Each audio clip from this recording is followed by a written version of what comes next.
سبيروس باتس روق على نفسك.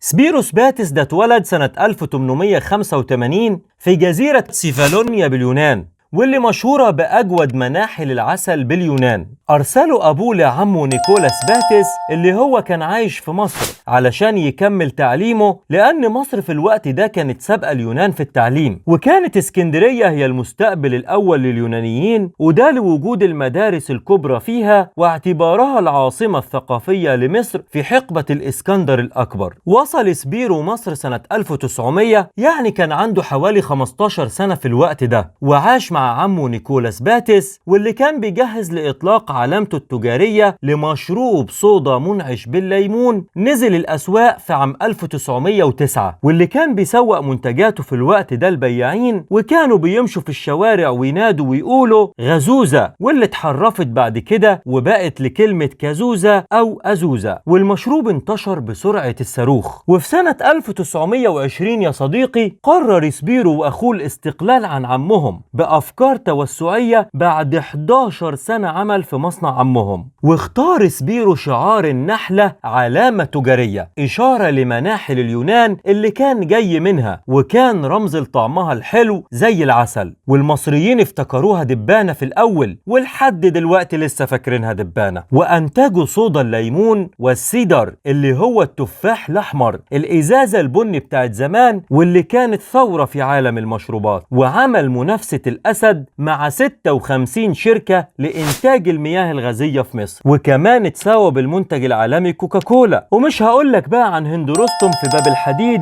واللي كانت بتنده وتقول اشرب الأزوزة، وظهر سباتس كمان في فيلم سمير وشهير وبهير. في عندك يتشرب سباتس.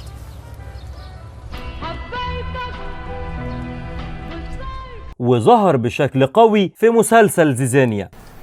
ازازة ازوزة سبيروس باتس سقعانة البشر بيها يا شعبان.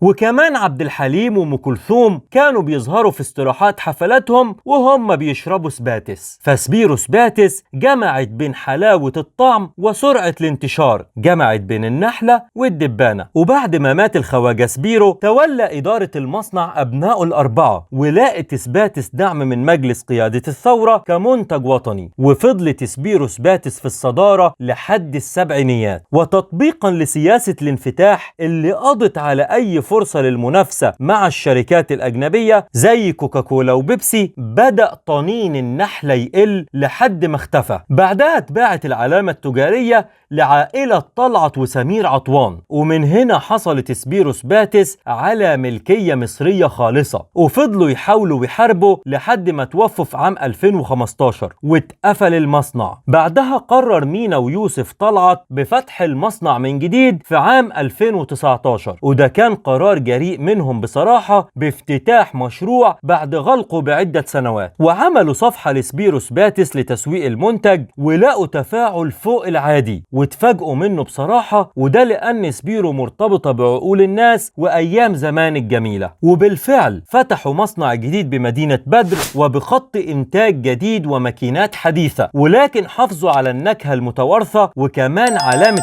سباتس النحلة اللي قلب على دبانة فضلت زي ما هي. وفضلوا كمان يواجهوا التيار قصاد المنتجات الأجنبية، وكانوا مغطيين مصاريفهم بالعافية. ولكن بعد مقاطعة المنتجات الأمريكية زادت مبيعات سبيروس باتس ل1000%، واستقبلوا أكتر من 15,000 طلب توظيف، وقدروا يسدوا احتياجات السوق وأكتر. وقريب جدا هينزلوا بكنزات ومشروب دايت ومياه معدنية كمان باسم سبيروس باتس وبنفس العلامة التجارية. سبيروس باتس روق على نفسك. ما تنساش لو عجبك الفيديو اعمل لايك وسبسكرايب للقناة علشان يوصلك كل جديد. كان معكم بشوي أفلامين عكس التيار.